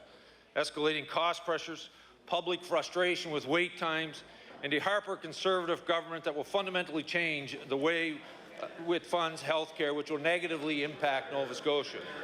So, Mr. Speaker, in light of all these pressures, could the Premier explain why maintaining 10 CEOs and 90-plus VPs and directors would be better adding to putting more money in frontline health care? Honourable the Premier. You don't change that, I'm going to take my shirt off. Thank you, Mr. Speaker. I'm glad that he brought up this topic, because, in fact, our record in healthcare administration is one of absolute success. We took a healthcare administration that had, as a percentage of its budget, some 6.7%, going into administration. We've reduced that below the national average. The one thing that we have not done is entered into the extraordinarily wrong-headed idea that somehow that you amalgamate into a gigantic bureaucracy, a gigantic bureaucracy that takes away the voice of ordinary Nova Scotians from healthcare decisions and costs more expenses to patient care, because that is the result of what he is proposing.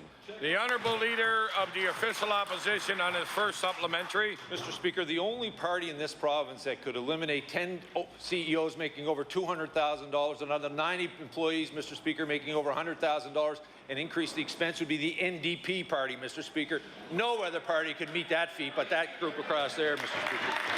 Mr. Speaker, we must find a way, Mr. Speaker, we must find a way to allow patients to get their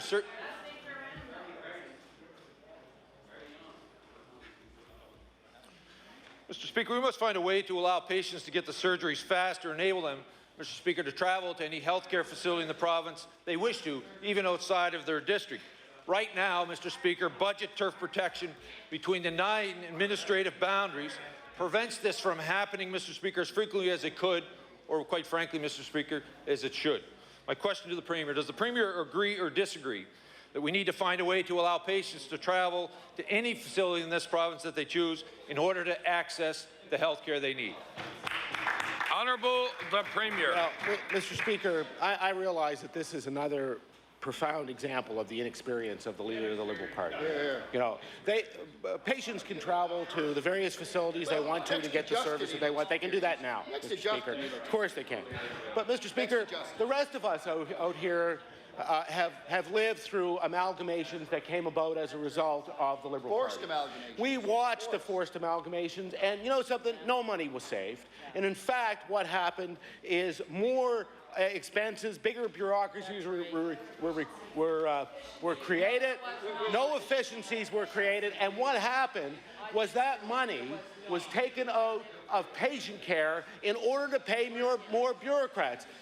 The Liberal Party have done it before, and now, Mr. Speaker, they want to do it again. The Honourable Leader of the Official Opposition on his final supplementary. Mr. Speaker, patients can travel to any facility in this province. The problem is, Mr. Speaker, we have 9 districts who are trying to protect their own turf, Mr. Speaker, and not allowing patients to do that on a regular basis.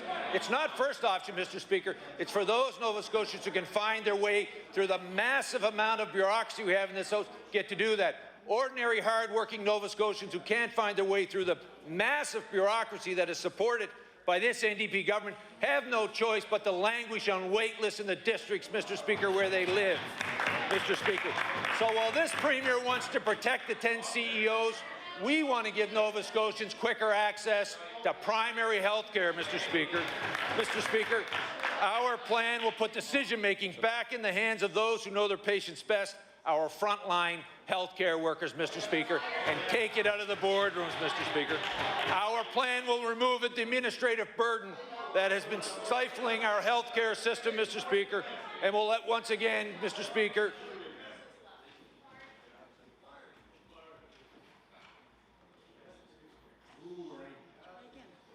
thank you, Mr. Speaker. Our plan will remove the administrative burden that has been stifling our healthcare professionals and will let them once again play an integral part in our healthcare system. My question to the Premier, could the Premier please tell us how allowing healthcare professionals to get greater access is it going to hurt Nova Scotians? Honourable the Premier. Mr. Speaker, first of all, that's exactly what this government is all about. We have smoothed the ability of people to move from district to district to get the service that they require, Mr. Speaker, because that's about dealing with basic administrative rules. And we've done that. We've done that in order to make sure that people get the best possible service. What they want to do, Mr. Speaker, is what they've done before. What they want to do is they want to create a much larger bureaucracy. And let's remember the last time the Liberals talked about health reform, what they actually did. What they did is they paid 1,000 nurses to leave the system. They closed 1,500 hospital beds. They took away the administrative help of nurses so that they had less time to spend on the bedside and more time had to be spent on administration. That is the record of the Liberal Party, Mr. Speaker, and now they want to do it again. The honourable member for Kings West. Thank you. Thank you very much, Mr. Speaker. I'll try round two on the same topic, and I can guarantee the Premier one thing, that a Liberal government won't have 60,000 patients without a family doctor. Mr. Speaker, over the last 4 years, we have seen a healthcare system that no longer puts the patient at the centre. Instead, the top-heavy administrative structure operating in silos behind administrative and artificial boundaries serves itself, not the patient. Could the minister please explain why his government is so against a healthcare system that puts the needs of the patients first? The Honourable the Minister of Health and Wellness. Mr. Speaker, that's so far from the truth. Over the last 4 years, when we came into government, we had one of the, if not the highest health administrative costs in the country. Across the country, Mr. Speaker, we're below the national average today. Other jurisdictions are looking at our example and our leadership here in Nova Scotia on how to handle health administrative costs and reduce that and put that money in frontline health care. Not like the Liberal record, Mr. Speaker. We're doing it in a responsible way.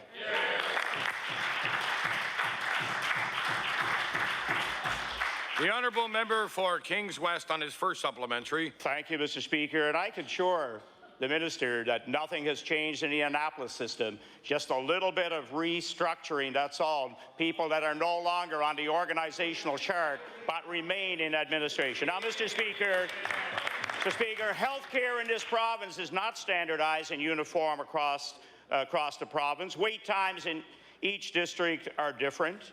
There's too much competition for services and resources, too much administration at the top, and too many silos.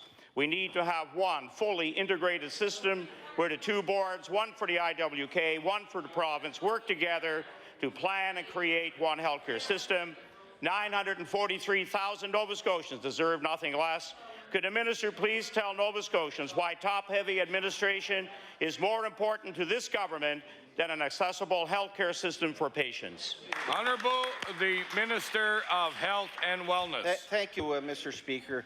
I think the comments from the Liberal Party are quite disrespectful to all the men and women who are dedicated in the communities across the province to ensure that we have good health care and health care delivery, Mr. Speaker. What the Liberal Party is proposing is a Super Bowl. Super Board. It'll be a Super Bowl of the Super Boards, Mr. Speaker. What they're suggesting is a super board that will make all those decisions that are being made in communities across this province out of Halifax, Mr. Speaker. We don't want that. We want the engagement of communities because communities are different. Their needs and wants within the healthcare system is different. And the only way to ensure that their needs are met, Mr. Speaker, is engaging those communities, and it's through the system we have now. We know we need to find savings within the health administration, Mr. Speaker. We rely on health administrators to help those frontline healthcare workers. We need them to ensure that they're there and ensuring that they're supporting healthcare providers, Mr. Speaker. We're doing it in the responsible way. I don't know what way they're going to do, Mr. Speaker. They would create chaos within the healthcare system. The honourable member for Kings West on his final supplementary. Thank you, Mr. Speaker. All this minister has to do is ask the people of Inverness, the people of Digby, and the people of Berwick where decisions are being made. Mr. Speaker, one provincial board operating through 4 regional zones, increased site-based management and decision-making by healthcare professionals, and enhanced responsibilities for community health boards. That's our plan, Mr. Speaker.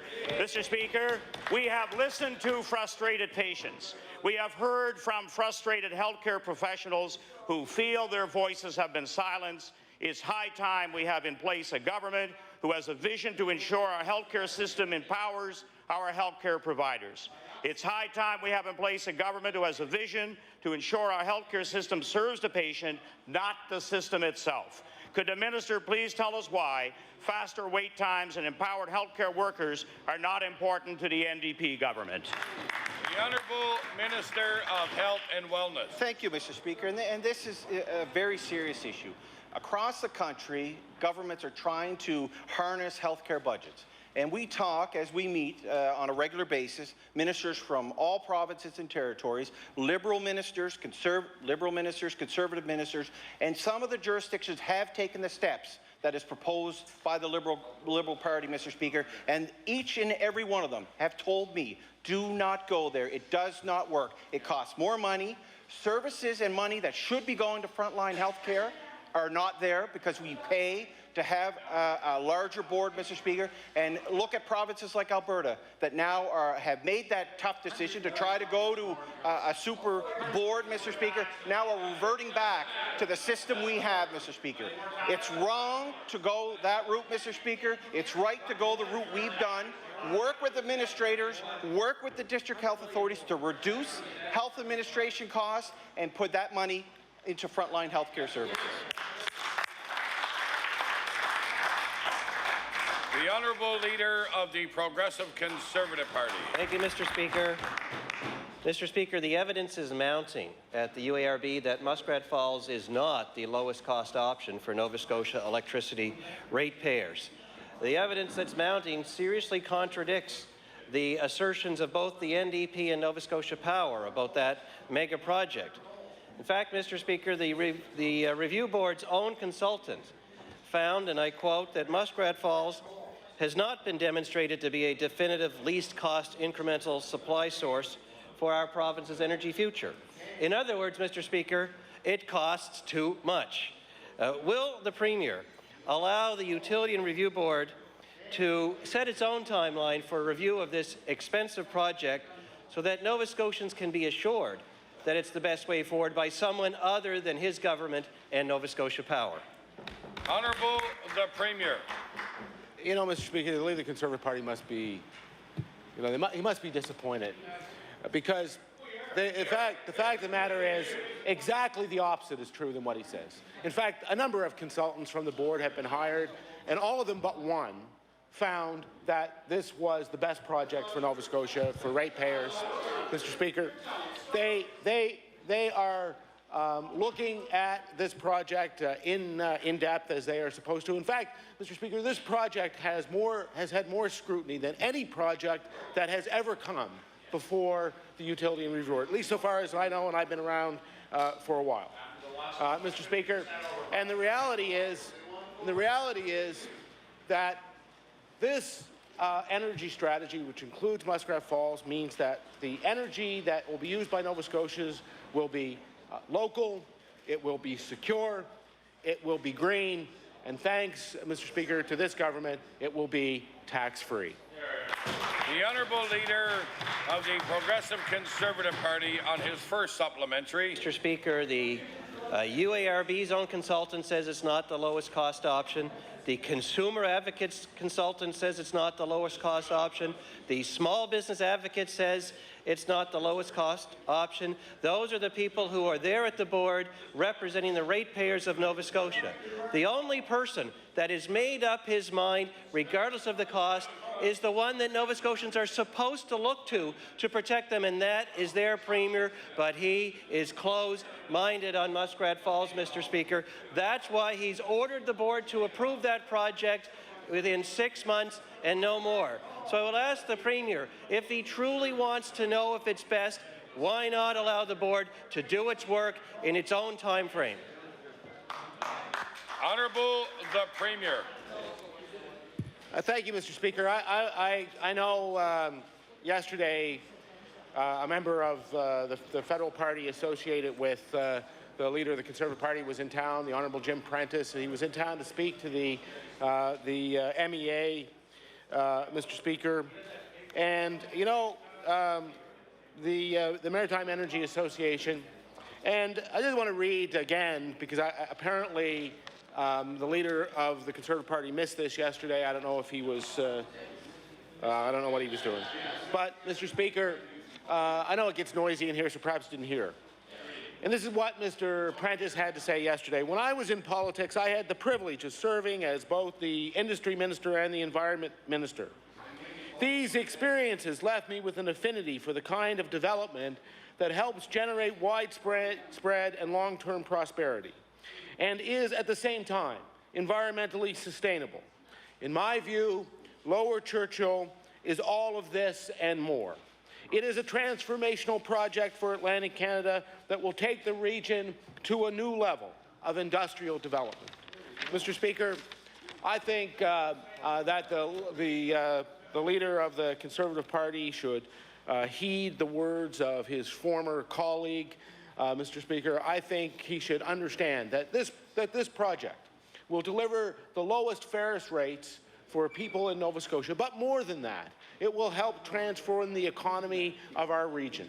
That this is the first of a regional, the first of the major regional projects among the Atlantic provinces, and is important for the welfare of all of us. The Honourable Leader of the Progressive Conservative Party on his final supplementary.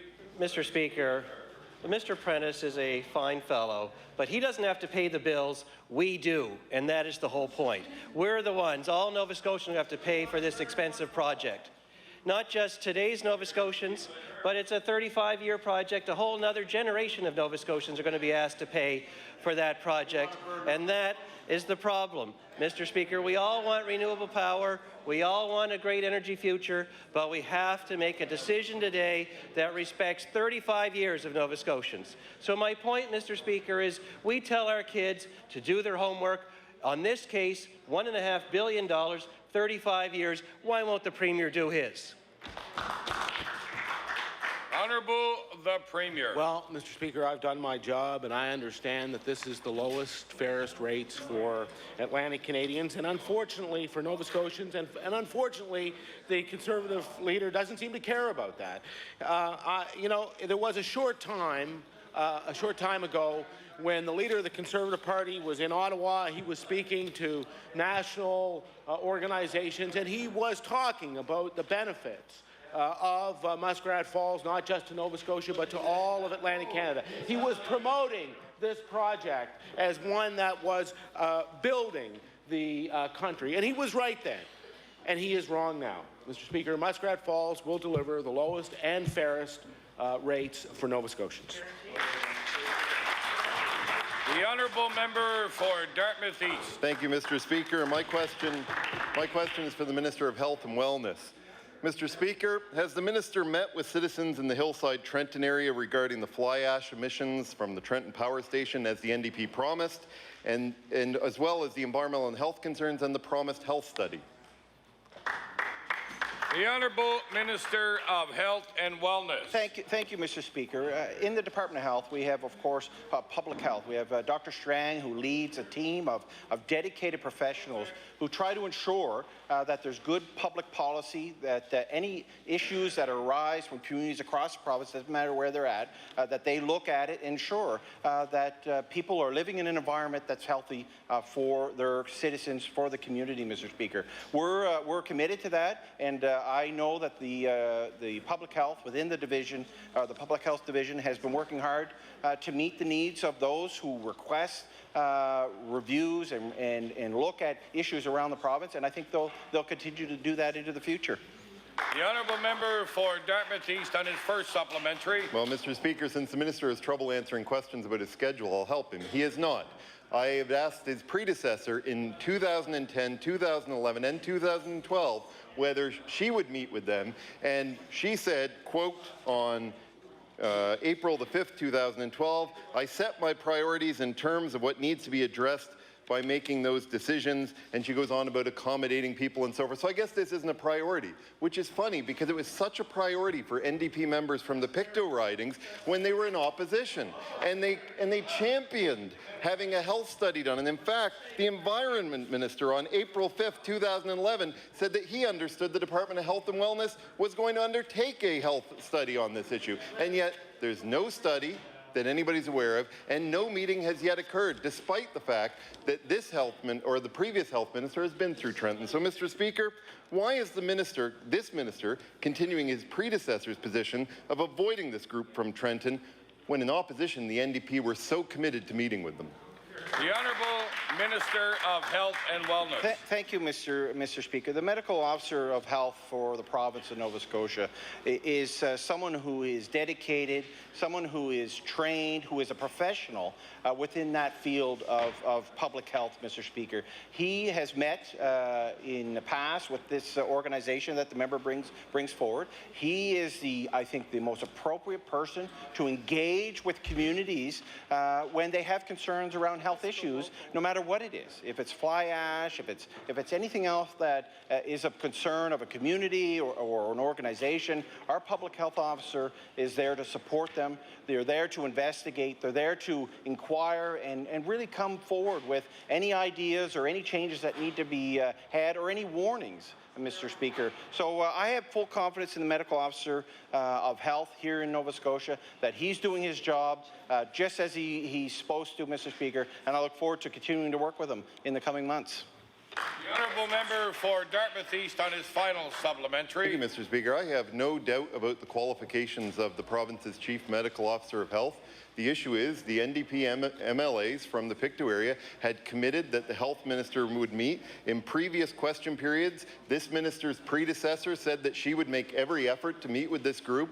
The environment minister stood in this house on the record and said that he understood a health study on the effects of the coal ash was underway through the Department of Health and Wellness. Now this minister is saying, well, it's not up to him to meet with this group.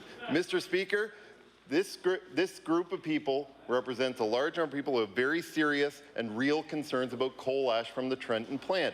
The Premier stands up time and time again and talks about the evils of coal, and yet now his health minister won't even give the time of day to these people. Mr. Speaker, will this minister meet today with the residents from the Hillside Trenton area? The Honourable Minister of Health and Wellness. Thank you, and I do want to make a correction. It was a district medical officer who has met with groups in that. So I don't want to say anything that the medical health officer for the whole province. Mr. Speaker, I've been very open with organizations and people around the province. More than happy if I can facilitate a meeting with anybody today. I will do that. We take the job seriously to ensure that the people who are working within the Division of Public Health have the training, have the professional background to give advice and to move forward any issues or concerns that communities have around the province. We do that. The office, the division, they promote issues that are going on around the province. So if we can do that, I will more than happy to accommodate that. The honourable member for Hants West. Thank you, Mr. Speaker. Mr. Speaker, the government has gone out of their way to make it difficult for small businesses to prosper. Independent power producers learn the lessons the hard way when they entered into competitions run by the Renewable Energy Administrator to supply renewable energy to NSP. Those independent companies lost out to Nova Scotia Power. The UARB says this is a policy matter for the government. My question to the Minister of Energy: will the minister examine the process used by Renewable Energy Administrator to ensure small independent companies have the same opportunities as bids backed by Nova Scotia Power? The Honourable Minister of Energy. Thank you, Mr. Speaker, and I thank the honourable member for the question. Certainly, Nova Scotia is blessed with lots of wind. In fact, it's estimated we have one of the best wind regimes in all of North America, and we have small wind projects, we have large wind projects, we have the ComFit program for small wind projects in our communities, and that's been very popular. And we have our large wind projects through the administered through the Renewable Electricity Administrator. And he went through the competitive bidding process. People knew going in that the minority partnerships were possible, and we've ended up with 3 projects that are the best possible opportunity on the large wind projects for Nova Scotians. The honourable member for Hants West on his first supplementary. Thank you, Mr. Speaker. Last fall, the Renewable Energy Administrator himself was concerned that the bid process would become less competitive if Nova Scotia Power was allowed to win every bid. He argued that the independent power producers might choose not to bid at all when the cards are stacked against them. Even the minister must realize the reduced competition for energy contracts means higher bills for ratepayers. Question to the minister: will the minister create a fair bid process that gives independent producers a chance, or will he continue to always favour Nova Scotia Power?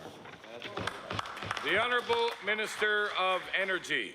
Thank you, Mr. Speaker. I'm not sure where the honourable member is getting his research from, but in reality, there were 19 applications under the Renewable Electricity Administrator program. 3 of those were awarded contracts, and those were the 3 that had the lowest price for Nova Scotians, somewhere in the 7.5-cent rate per kilowatt hour. And in total, we're going to end up saving approximately $50 million. $50 million for the ratepayers of this province over the lifetime of those projects. Good minute.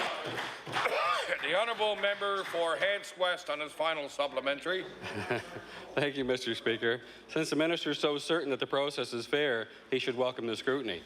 Unsuccessful bidders are not allowed to appeal the decision. The rules say only Nova Scotia Power can appeal rulings, which is unlikely to happen when they are both the sellers and the buyers on the contracts in question. This is not fair. We know that, Mr. Speaker. Question to the minister: why does the minister insist on always stacking the cards in favour of Nova Scotia Power? The Honourable Minister of Energy. Thank you, Mr. Speaker. And certainly going into the bidding process, all the applicants knew the rules.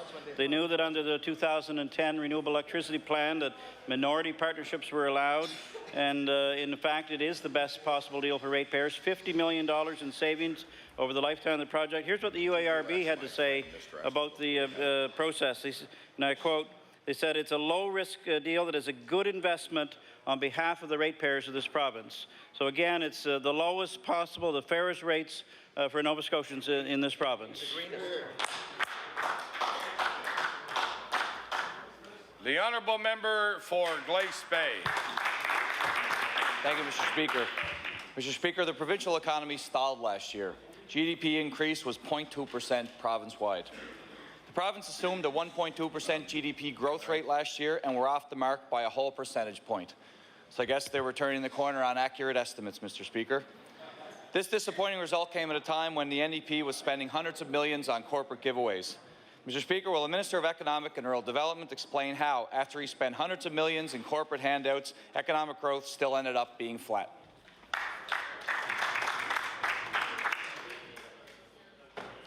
The Honourable Minister of Economic and Rural Development and Tourism. Thank you, Mr. Speaker. Mr. Speaker, and I thank the member for the question.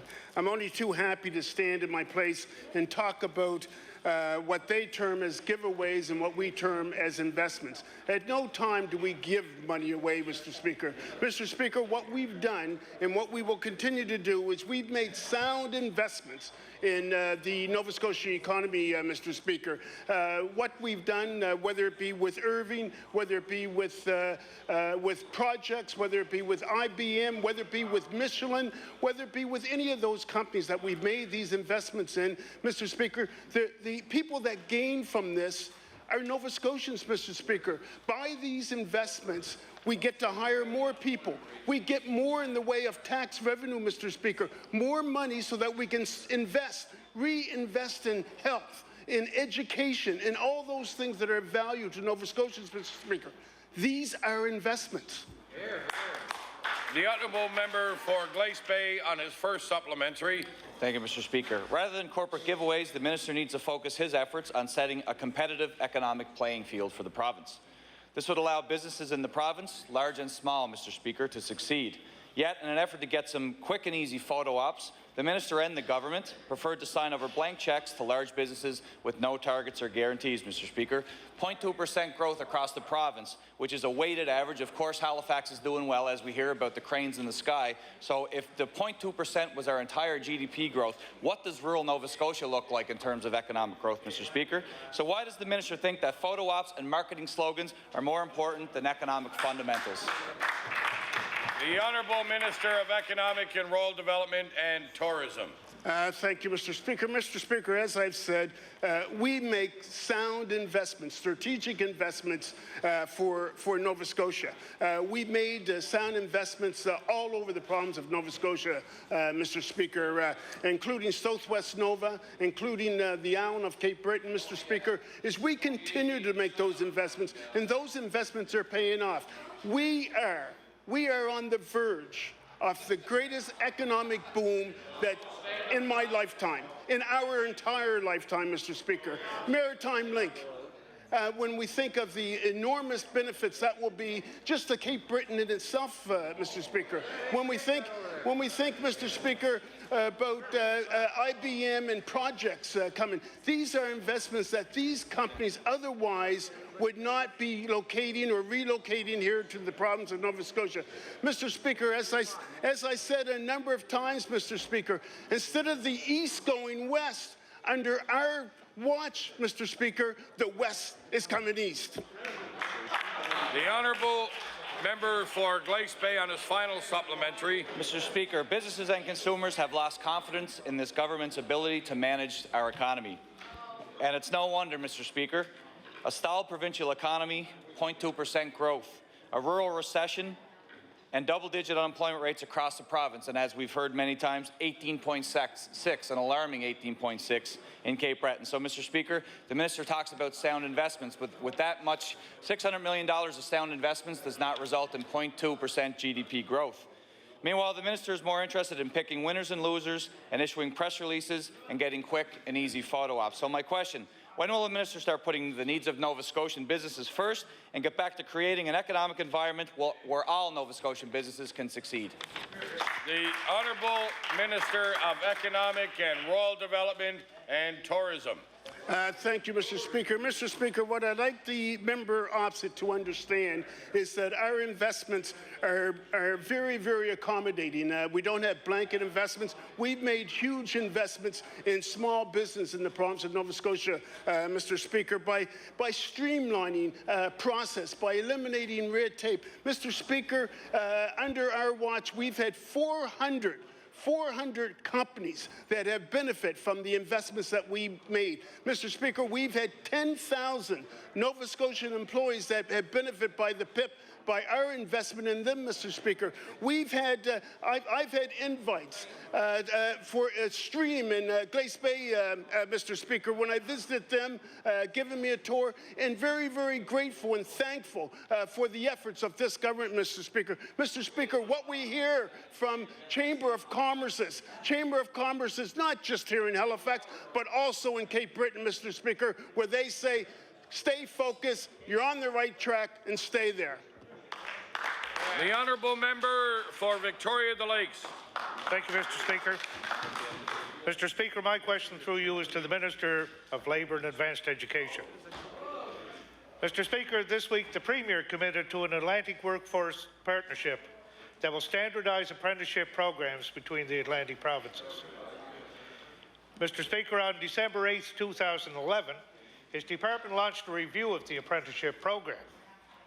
Then, on January 15, 2013, the department launched a new review of the apprenticeship program.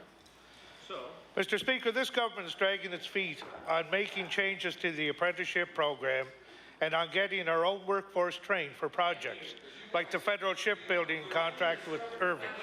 So my question to you, to the Minister, when will the Minister finally release the findings of the apprenticeship review report and get on with taking action? The Honourable Minister of Labour and Advanced Education. Thank you, Mr. Speaker. Well, you know, Mr. Speaker, we are working with the private sector, the unionized workers, the merit employers, Mr. Speaker. We're working with everybody, Mr. Speaker. What we're not doing, Mr. Speaker, is stopping growth in that area where people can actually get work. We're not cutting down jobs in Cape Breton, Mr. Speaker, and getting rid of the Veterans Affairs, Mr. Speaker, getting rid of people that work for Service Canada, Mr. Speaker, where we go to for some of our training. Mr. Speaker, instead of that, the federal government is poking around trying to get rid of the LMAs, Mr. Speaker. He should be here supporting us and fighting with Nova Scotians, fighting with the Tory Premier from Newfoundland, the Tory Premier from New Brunswick, the Liberal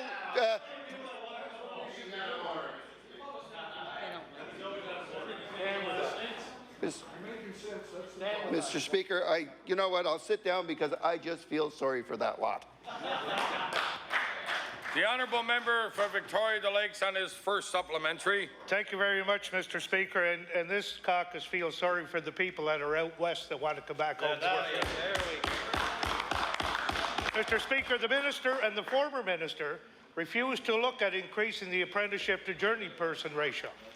This is something Newfoundland has done successfully. Newfoundland and Labrador also has an agreement in place with Alberta that allows apprentices from Newfoundland to accumulate work experience in Alberta, something the NDP cancelled here.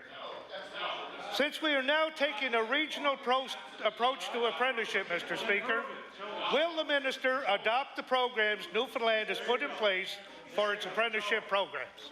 The Honourable Minister of Labour and Advanced Education. Well, you know, Mr. Speaker, it's interesting that